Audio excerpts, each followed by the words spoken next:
Blog Talk Radio.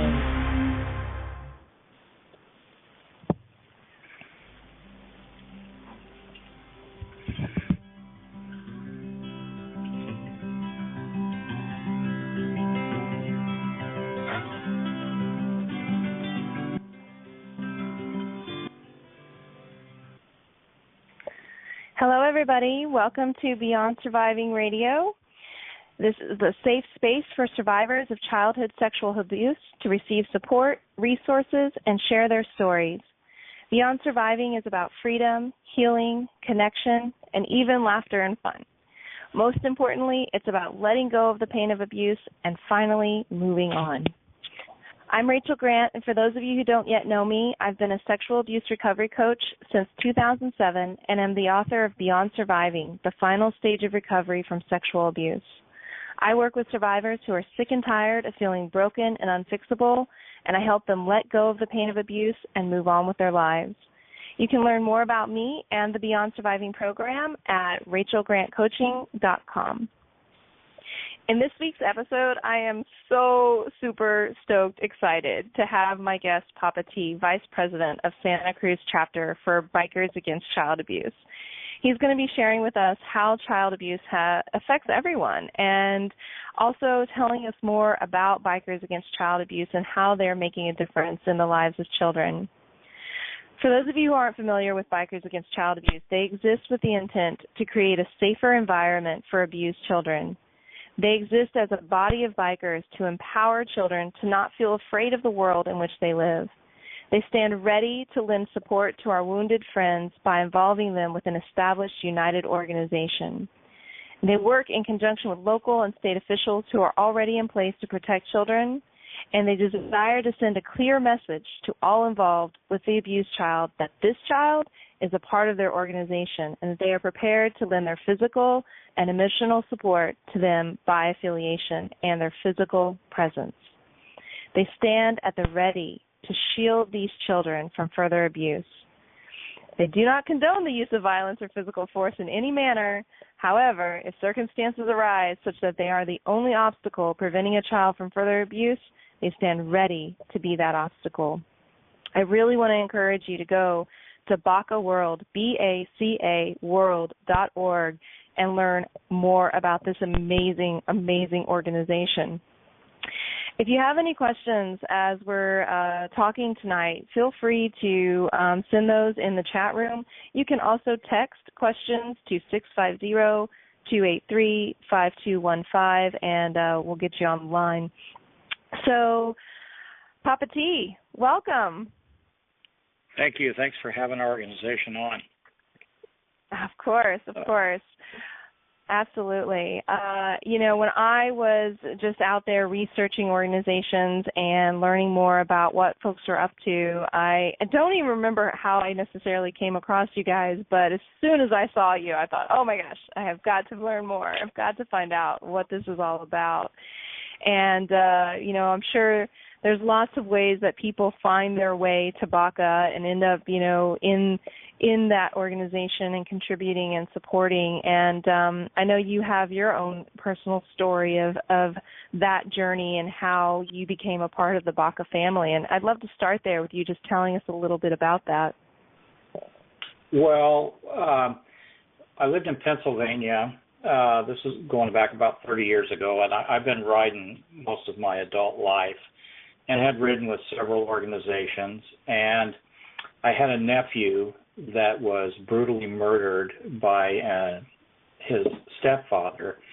And there was no organization like BACA at that time that could help him while he was being abused. It seems like the Child Protective Services and all the agencies basically turned a blind eye to it. It basically, his death for 14 years went uncharged. The gentleman walked around free for 14 years. And finally, justice came, and he was finally convicted of the crime 14 years later. But I had heard of BACA when I came out to Hollister to visit my family, I'm originally from this area, met with the founding people of the Santa Cruz chapter, and went back to Pennsylvania and kind of put it in the back of my mind. But then when I moved out here, I was looking for an avenue to try to do something useful to help children, and I remembered BACA, and I got a hold of them, and I've been a member. Well, I started my membership process, and I've been a supporter and now a patched member approximately 5 years, and hopefully another 50 years if I'm alive that long. But I just found that this is an organization that has a purpose and an agenda, and you have to love kids and have a desire to help these children that don't have a voice, and we're the voice for those children. Yeah, absolutely. So tell me a little bit about what being a patched member, like what does that mean for us, folks who aren't in the know and aren't in that world? What does that represent? Well, we start out, everybody that comes into this, we are a nonprofit organization. We're not a motorcycle club such as others. We're just a nonprofit organization, and we all go through a process where we are live scanned and have our fingerprints sent to the Department of Justice and to the FBI, and we go through a very thorough background check to be able to be in this organization. And once you're live scanned and you've passed that, you become what we call a supporter. And a supporter, you have to do basically the same things that a member does. And you have to ride with us for the minimum of a year so we can get to know you and know who you are and feel comfortable with you working with children. And at that time, you become eligible to become a what we call a patched member, a full member of the BACA organization.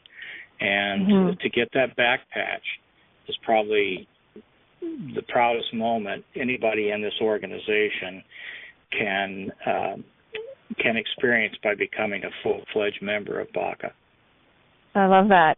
Yeah, when I came down, I had the opportunity to come sit in on the Silicon Valley meeting, which was great. And you guys were patching a couple of members there, and it was such a fun thing to witness such a family moment as well, and the connection that you all have, and the celebration really of people who are committing themselves, their time, their energy, their skills, their resources to be showing up for these little ones.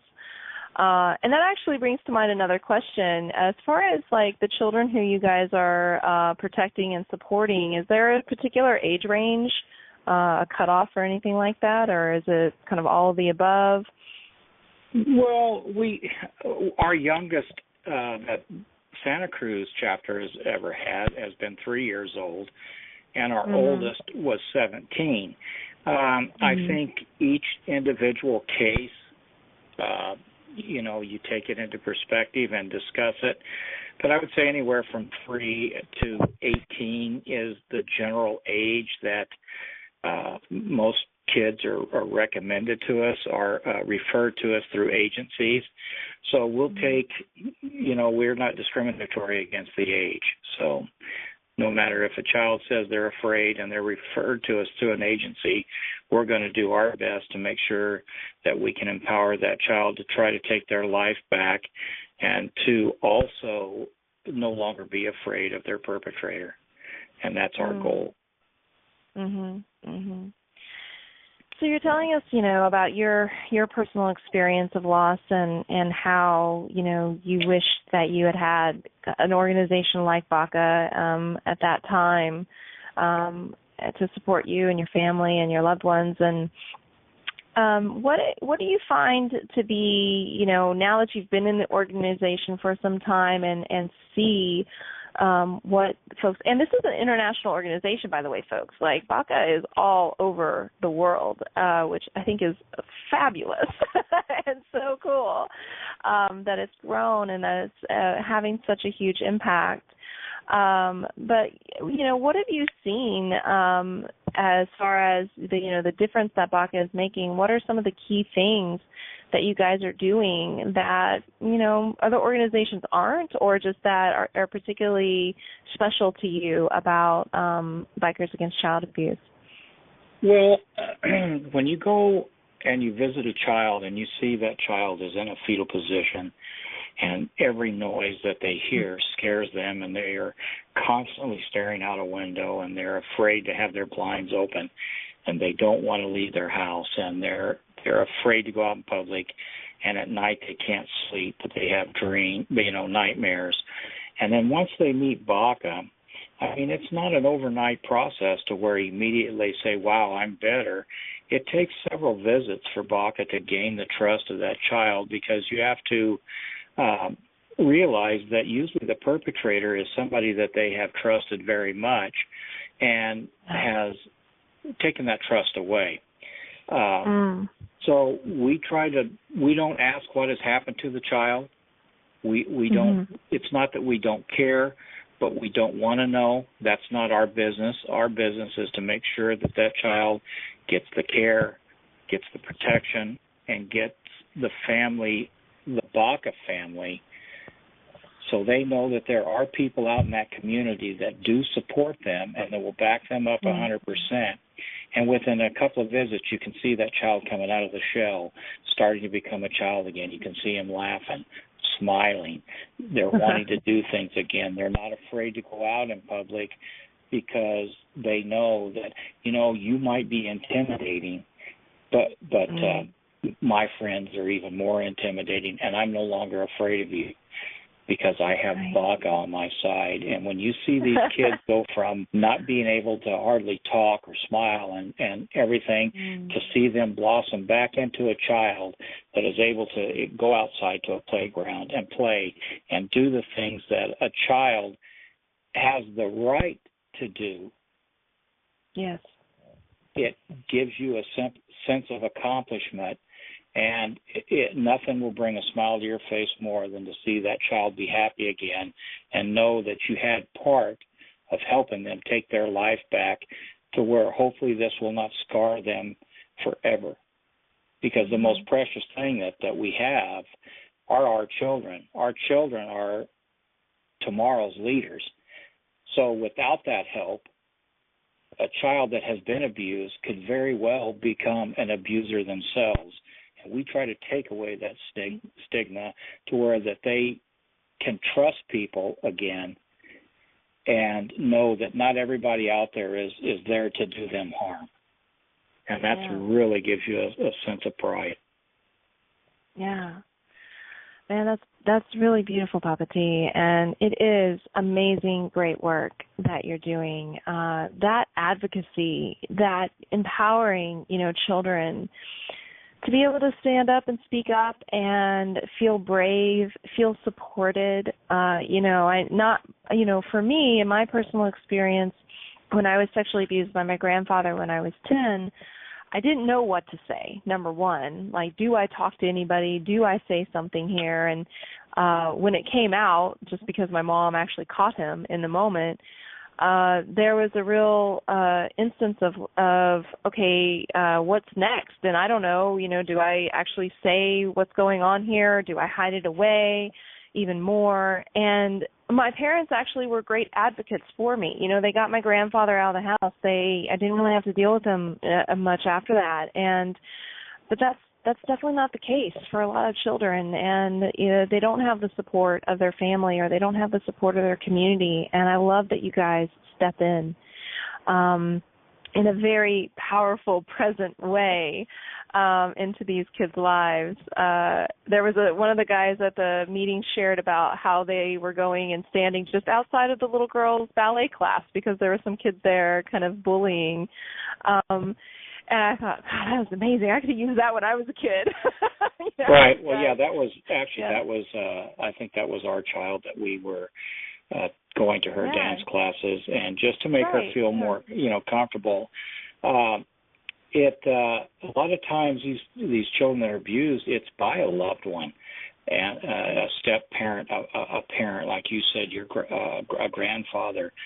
So a lot of times the other mate, the mother or the father, depending on which one is the perpetrator, looks at the child like, well, maybe you're doing this out of revenge to try to get even because they're taking my time now, or they're not paying as much attention.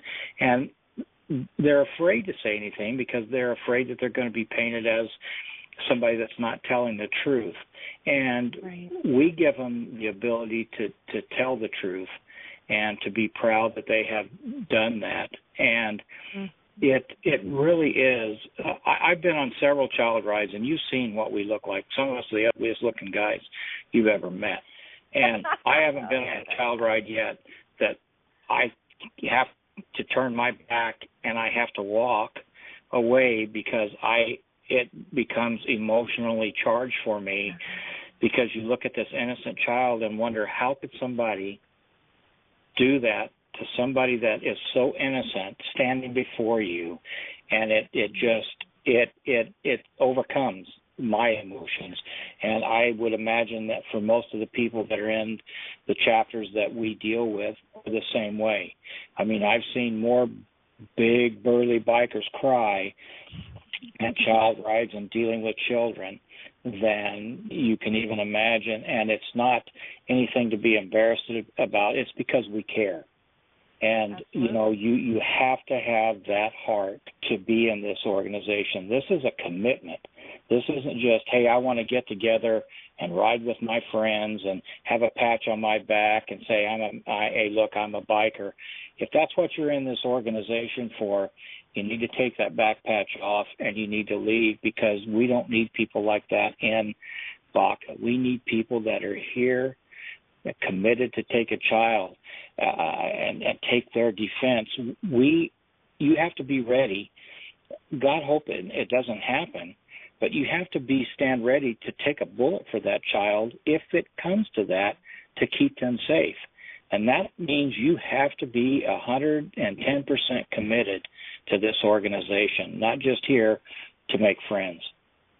And that's how we look at it. Yeah, I like that.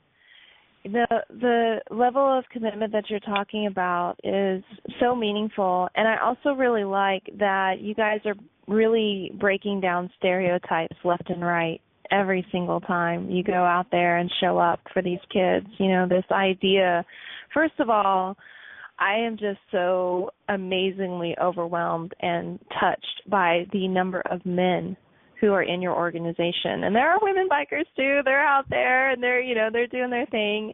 But the fact that there are so many men in your organization who have a heart for children and are showing up, I tear up every single time, because we are given this idea, that men, one, can't be advocates, don't want to be advocates, don't have the time, don't care about these sorts of things, or that they're too hard or too distant or all that. And so beyond just the image of a biker with, the patches and the leather and the bigness, but also just, the fact that you guys are showing up and caring for these little ones is really profound. I think if nothing else, that is making a huge difference in the way that this world is. I think it's making a big difference in the world.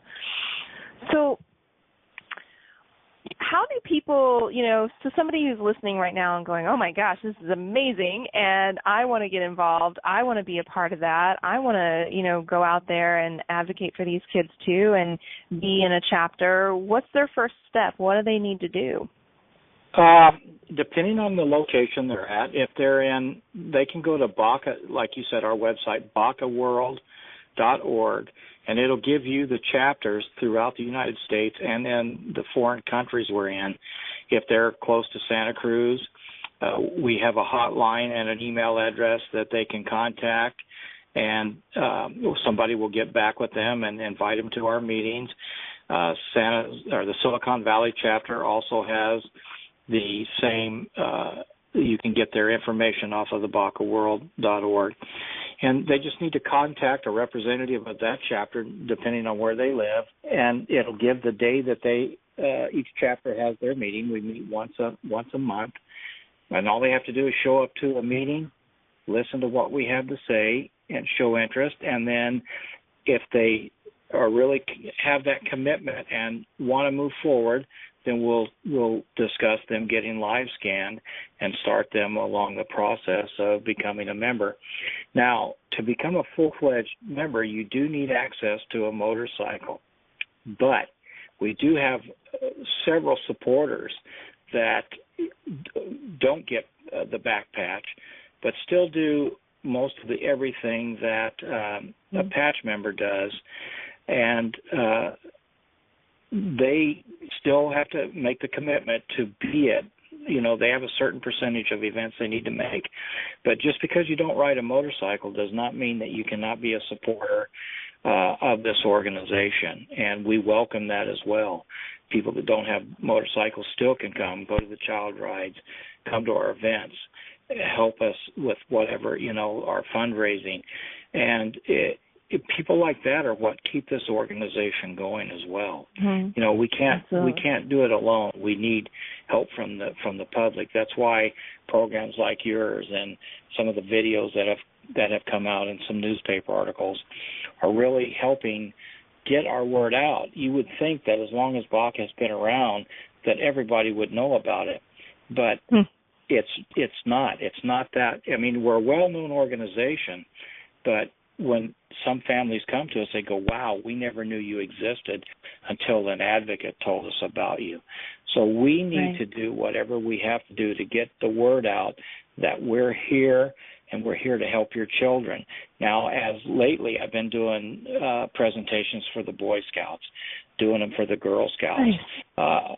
I have another lady that has contacted me, wanting me to do a presentation for her school assembly.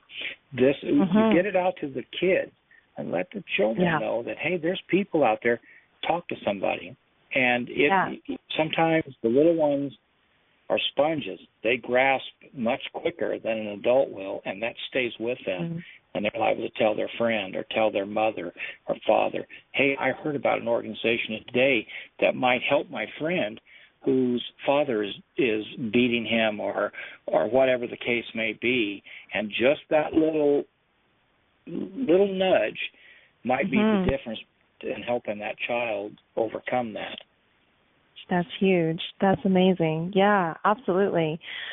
So if somebody wanted to get in touch with you, they're somebody who runs an organization or they're at a school or they have a group and they think, this message is great and I want to bring this to my community, what's the best way for them to get in touch with you? Well, for the Santa Cruz chapter, they can write us at bacasantacruz@gmail.com, or they can call our hotline at 831-535-3145, and that'll put them in touch with the Santa Cruz chapter. Okay, good. And so Silicon Valley's, I believe their email address is it's BACA Silicon Valley at yahoogroups.com is an email you can get them. And their contact information is, I do have their president's phone number, and his name is Loose Nut, and his phone number is 408-660-6113. Got it. Okay, so now you have to tell me, because as soon as you said Loose Nut, I remembered, oh my gosh, there's so many great names, handles. Do you call them handles? Do you call it I don't know what you... There are road names. Your road names. So is it unkosher to ask somebody how they got their road name? Or is there a story for... No? No, there's usually a story between everyone. Now, I changed my road name. I used to go by my initials, and then my granddaughter always called me Papa T. So that just was a fit for me to change my name to that. Loose Nut's father-in-law gave him his name, said he was one loose nut. So that name just stuck. And with Haas, you've seen how big Haas is a really big guy, and everybody told him when he was a kid, you look like that guy Haas on Bonanza, and that name stuck with him. You know, so everybody has a reason why they have a road name, and that's how we're known. We keep it that way, so the perpetrator can't find us by looking up anything except our road name. They can't get a hold of us and say, oh, hey, I know where this guy lives. I'll teach him a lesson. Right. We strictly put our road names out there. The same thing with the child. The child picks a road name, and that's all they're ever known to us by is that road name. Wow. So that's an important thing to keep it anonymous to where nobody can find out and track them down. Awesome. Yeah, you know, as you're sharing that, you know, it certainly just brought into full awareness for me the hairiness of the situations that you're walking into a lot of times. And, you know, the abusers don't want you there. They liked things just the way they were. And, you know, I'm wondering if you can just share with us a little bit about, you know, how do you guys navigate that world? Because I know me, like, I would walk in there and just want to punch them, like, right in the face. There would be no conversation. It would be very hard to just be like, okay. And I know your focus is on the children and wanting them to feel empowered and supported, but there must be moments when you're like, I just really want to wring this guy's neck. Well, yeah, I think, you know, I think that just goes without saying.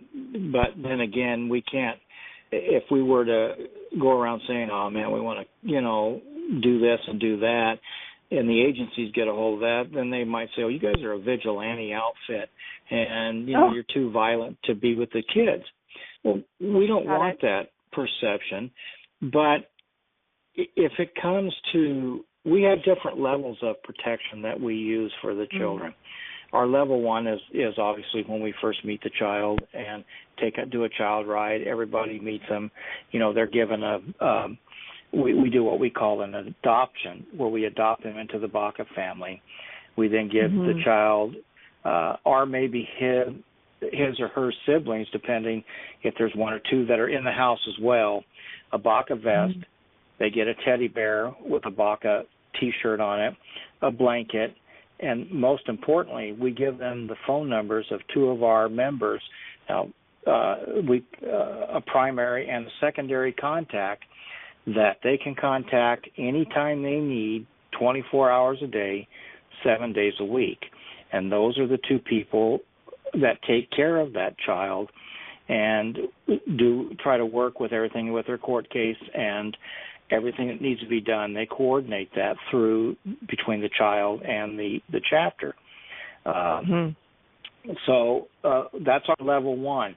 If we have had it where we do what we call a level two, to where the perpetrator is trying to gain access to the child at night or even during the day, and we will post people at strategic locations at the house, and we will do an overnight or through the day. We'll take shifts to where we're always at that home to keep that perpetrator away from that child.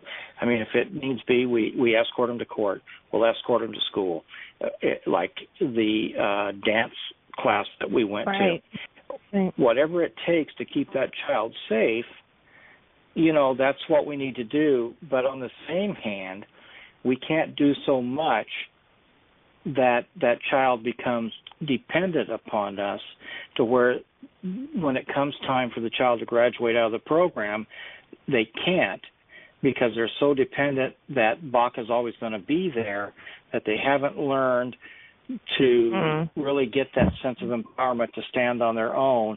And a lot of times it does where the child slips backwards. So we have to really watch what we do and how much we do to try to keep that child from becoming dependent upon us. We're not there to, you know, it sounds mean, but we're not there to be their friends, or you know, not so much their friends. We're their friends, but we're there to kind of be a little building block, if you want to say, where they can build on their strength. We're not there to take care of them 24 hours a day if the case does not need that. There are times when we have to do that, but for the most part, we just want them to know that every time that they need us and they're afraid, we're going to be there. But you can't overdo it. I mean, it's hard to describe that situation, but that's basically what we try not to do, is get them where they're, I liken it to an addiction, to where they're like, wow, I'm addicted to them, and now they're leaving. What am I going to do? I'm not going to be able to do this without them there. Well, we don't want that to happen. Right. We want them to be able to stand up after that guy's sentence. We want them to stand up and say, I am my own person. I did it, and now I'm moving forward. And that's what we're there to do. That is amazing. That is so good. So good. So awesome. And let's we're going to pause right here for just a second to share with the listeners a little bit of information about the National Crime Victims Week. And then we're going to come back and we're going to talk about how BACA is making a difference and the events that you guys have coming up that people can get involved with. So stay tuned. Good. Okay. Every year, millions of people.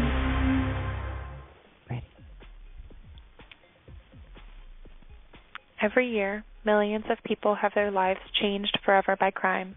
They are our families, friends, neighbors, and colleagues. Many of them will have life-changing injuries or need ongoing care and support. We can all reach out to victims, listen to what they need, and help them rebuild their lives. Come join us on April 11, 2014 at the National Shrine of Our Ladies of the Snows in Belleville, Illinois, for the Restoring the Balance of Justice Run, honoring victims and survivors of crime. This event is supported by National Crime Victims' Rights Week Community Awareness Project subgrant awarded to Hoyleton Ministries and Rescue and Restore of Southwestern Illinois. Be the change that leads to justice.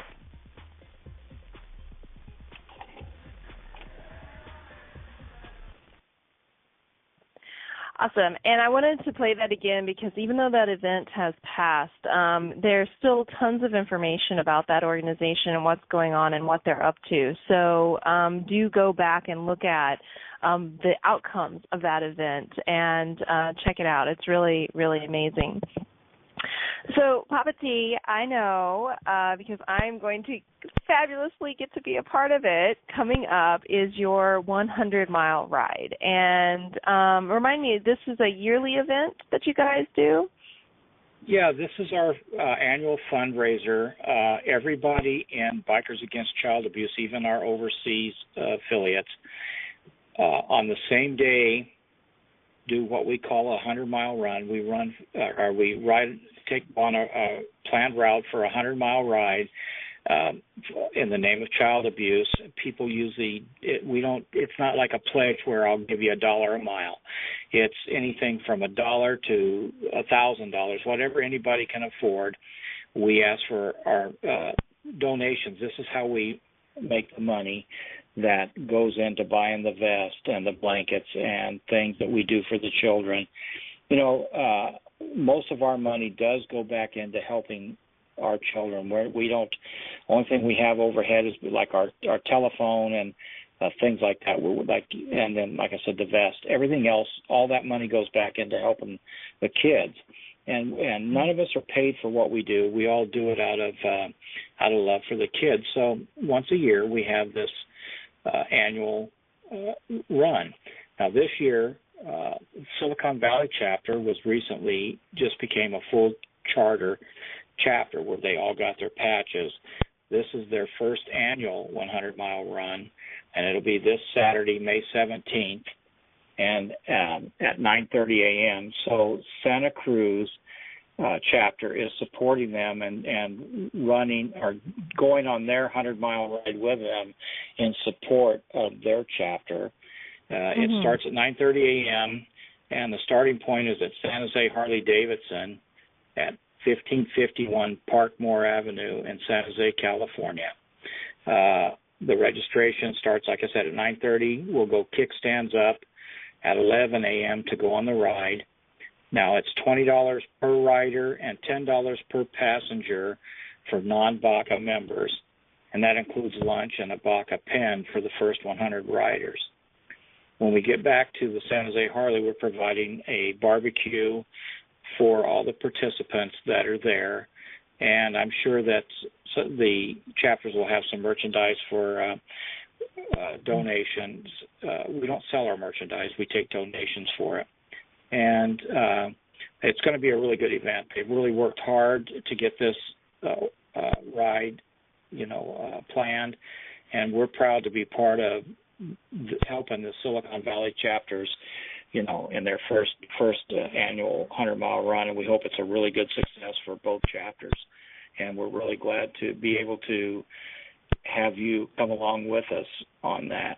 And if you need any other information, you can contact Loose Nut at 408-660-6113, or you can go to www.california.bacaworld.org, and everything, all the information you need will be there. We hope you all come out and join us. It's going to be a fun day, going to be great weather for a ride, going back through the back hills of Almaden and Calero, Uvas Dam, the back roads up over 17 back to the San Jose Harley. And we're going to have a little party there celebrating, hopefully breaking down some more walls of child abuse. We'd love to have as many people that can come out. You don't have to go on the ride. Just come out and enjoy the barbecue with us, say hi, get some information. If you're looking at maybe wanting to join a chapter or find out more about us, now that's the day to do it. Come out there and get all the information you need. Absolutely. Y'all definitely come out. I am so super excited about this. I quipped when we met that I don't have a Harley, but I like riding on the back of them. So you quickly took me up on that unexpectedly, and I'm glad you did though. So yeah, guys, I'm gonna be heading down and joining Bikers Against Child Abuse. Just did a fundraising effort myself, and thank you everybody who is such a support for that and who really showed up and contributed and donated. Those funds raised right at about $1,000. That's a lot of jackets. I hope that's a lot of jackets, and it was making a difference. And if you are listening and you can't be at the ride, but you want to support BACA and you want to donate and you want to, either with your time or, your money, please get in touch with these folks and reach out. Their efforts are so, so incredibly important, and they need that support from us. So don't hesitate. And if you're in the Bay Area, come down for the barbecue. Come down for the ride if you can, and join in and meet these amazing men and women who have dedicated their lives to protecting and caring for these children. So now, one question that comes to mind, Papa T, is I know from my work that, people often say, it's great that you're doing this and you're making such a difference in the lives of others. And I know for myself personally that I myself am changed by the work that I do, and that it impacts me too. And while it is about the other people, we can't help but be touched and changed ourselves. And so I wonder if you maybe could talk to us a little bit about, what difference has BACA made for you personally, just through your involvement and through the experiences that you've had? Being involved with this organization has it restores your faith in humanity a lot. I mean, all we really hear is bad things about people. But when you go, and like when we went to our national convention, and you see well over 1,000 to 1,500 bikers there, and they're all there for the same cause, and knowing that is just a fraction of the amount of bikers and people around the world that are there to help children, it makes you proud to be able to do something that, while you make a difference, we're by no means stopping it. My goal would be someday that they say we no longer need BACA because there is no child abuse. That would be the ultimate goal would if we could eradicate this. But it seems that it's becoming a pandemic. Every day you read in the paper 2 or 3 instances of somewhere a child being abducted, abused, murdered. It's growing faster than we can keep up with it. And we need as many people as we can to stop this. And I tell people, please, I know people don't want to be involved, but one phone call to an agency or to somebody could mean the difference between life and death for a child. And it's only a 5-minute phone call could really save some child's life. And, you know, I don't know how anybody could live with themselves if they knew that this was going on and chose to not be involved.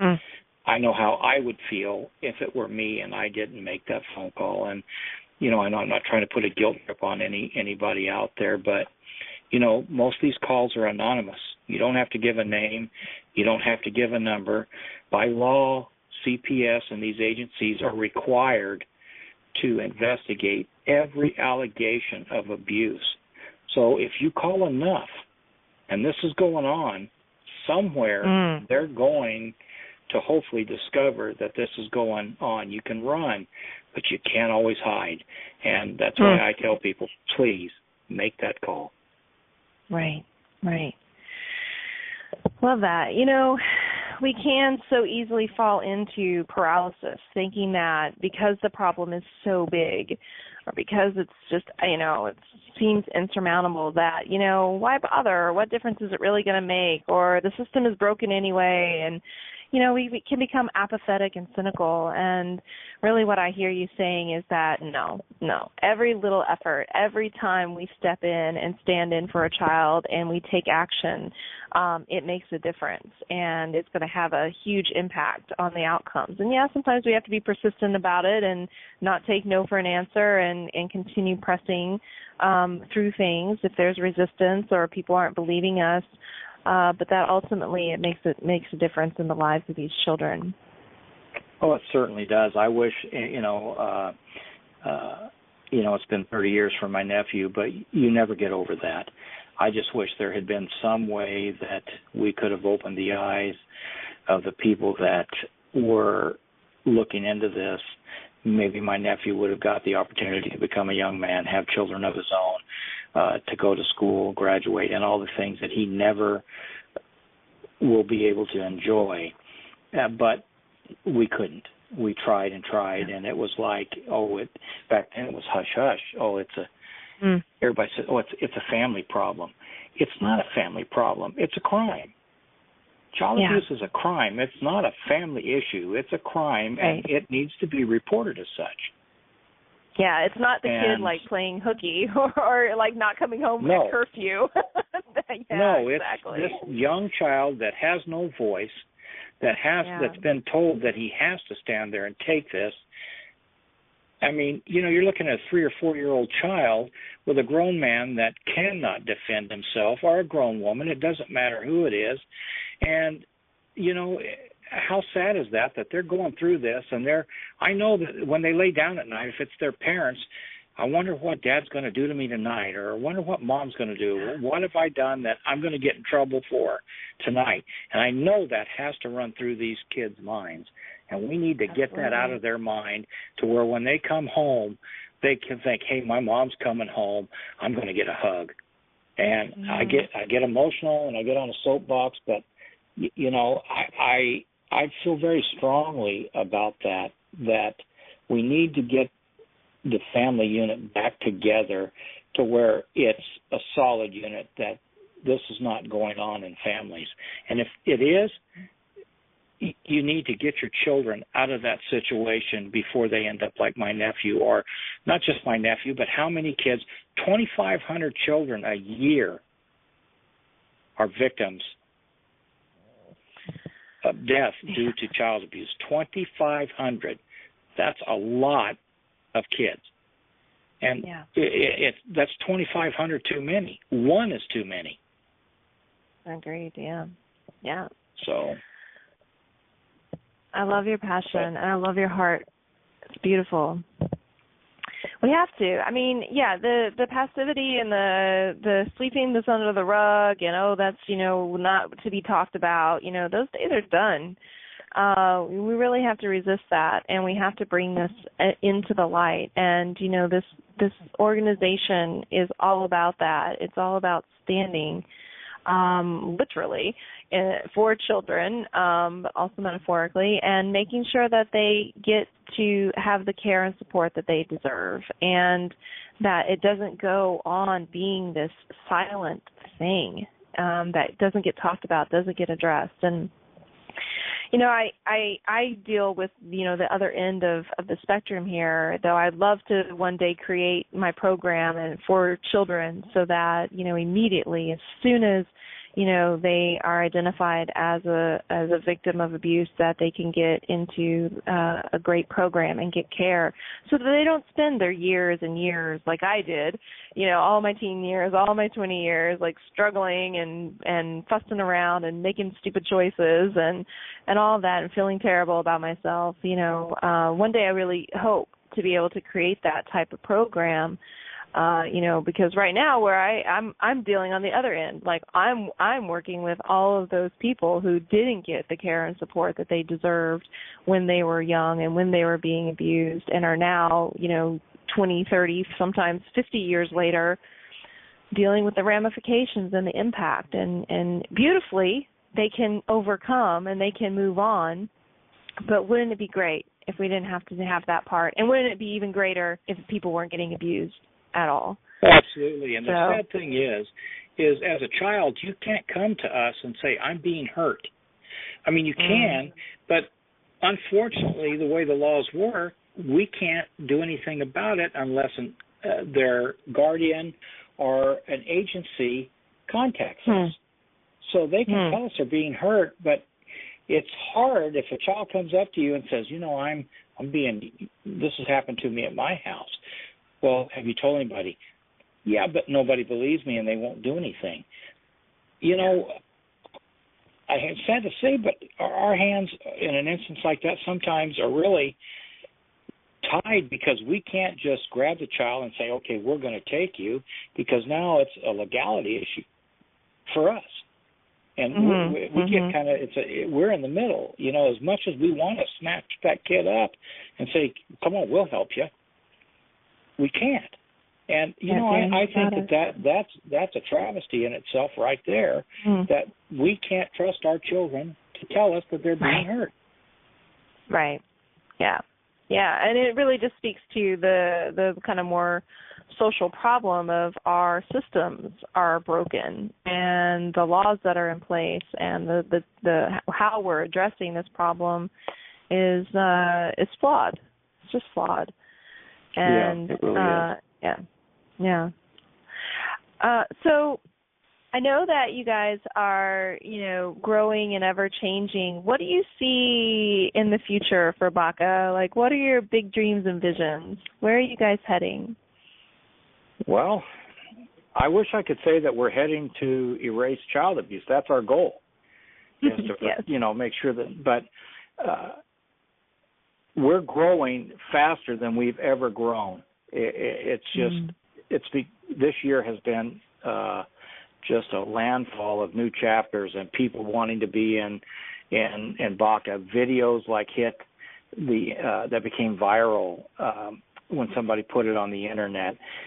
People see that and it's like, wow, they see the work we're doing, and all of a sudden it takes off like wildfire. Hopefully we can become a large enough organization. I mean, large enough to where we're in every country, every state, everywhere, and that we can really make a difference in stopping child abuse. We may not be able to prevent it, but if people know we're out there, they might think twice about wanting to screw with a bunch of bikers. That's right. I love it. And hopefully this is where we're headed, to where people, and everybody says, well, you're bikers. And I always use the analogy, if you're going to come up, if you're a perpetrator and you've hurt a kid and you're using fear, Are you going to rather come up against a guy, a golfer, against child abuse, guy that's in a set of khakis and a golf shirt? Are you going to want to come up against a bunch of bikers? There's no way you're going to want to fight or go up against and try to come through a bunch of big old leather-clad bikers, because you know what your fate is going to be.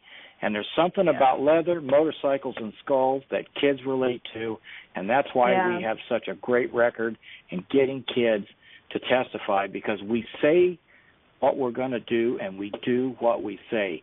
We don't make a promise to a kid and not be there. If we tell you we're going to be there, we're going to be there. And that they can go to the bank on. And, that means a lot to these kids, because they've been let down by everybody in their lives. And we're not going to be the next ones on that list to let those children down. We're going to be there and support them, and we're going to be their family, because once you're a BACA child, you're a BACA child for life. You're always in this family. While you may not need the protection and the tutelage that we give you while you're going through the system, you're still a member of our family. And you know what? I'm proud that we've got kids out there that are still in their 20s, that are still wearing that BACA vest, and are still proud to be part of this organization. It makes me proud to be a member. I've got the best brothers and sisters that any man could ever have by being in this organization. I trust my life with any of them right now, and that means a lot. That's a powerful statement for me to make, but I know that if it comes down to it, every one of them is going to have my back, and they can count on me just as well. Yeah. That's so profound. The community that you're building, the infrastructure of support, the family system that is BACA, and that it gets to, by that power of that community and that love and that devotion, dedication. There's so many words that are coming to mind, just that fell over me as you were sharing that. Man, coming from that place of strength and partnership and unity, we can't help but change the lives of children. It's inevitable, right? And that strength and that ability to really reach out and touch is so important. And there are so many organizations that just they're falling short of that. They don't have that unity. And so I really appreciate you highlighting that and speaking your heart about that, Papa T, because it is unique. It is unique to BACA, I think, and that camaraderie and that connection. And so everybody who's listening, I know there's probably a million different things going on with how you're thinking about and responding and wondering and questions, and, we're just starting to come up to the end of our time together. So if you have any questions at all about how do I donate to BACA, how do I volunteer, how do I show up for the events, how do I find a chapter, please reach out you can go to bacaworld.org. And Papa T, why don't you repeat now some of the contact, because we've put a couple of different things out there. So let's just go through that one more time to make sure that people really know how to reach out and support your work or get involved and stay up to date on what you guys are up to. Great. The Santa Cruz chapter, you can reach us. Our mailing address is Santa Cruz Bikers Against Child Abuse, Post Office Box 3896, Santa Cruz, California, 95063. Our email address is bacasantacruz@gmail.com, and our hotline phone number is 831-535-3145. And I can give you my email as well. My email is papa_t55@yahoo.com, and my telephone number is 831-676-1119. The Silicon Valley chapter, their email is bacasiliconvalley@yahoogroups.com. Their contact is Loose Nut at area code 408 660-6113, or you can go on to BACAworld.org, and you can find a chapter anywhere in the United States or the other countries that'll have every bit of contact information that you need to find out what you can do in your area. And if you need to donate, you can send a check in through the email, the post office box. We do take, our chapter takes credit cards. You can give me a call.